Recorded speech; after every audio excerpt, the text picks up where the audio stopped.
چوتھا کلمہ توحید، توحید میں نے اللہ پاک کو ایک ماننا، لا الہ الا اللہ وحدہ لا شریک لہ لہ الملک ولہ الحمد یحیی ویمیت وہو حی لا یموت ابدا ابدا ذو الجلال والاکرام بیدہ الخیر وهو على كل شيء قدیر۔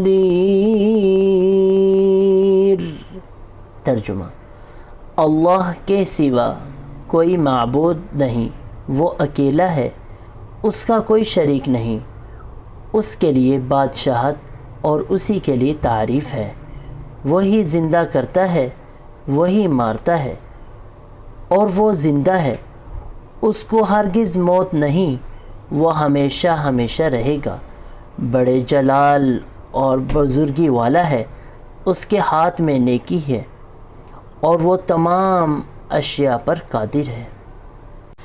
پیارے بچوں، جیسے ہم نے پیچھے 3 کلمے یاد کر لیے ہیں، اسی طرح آپ نے 4تھ کلمہ بھی اچھے طریقے سے یاد کرنا ہے۔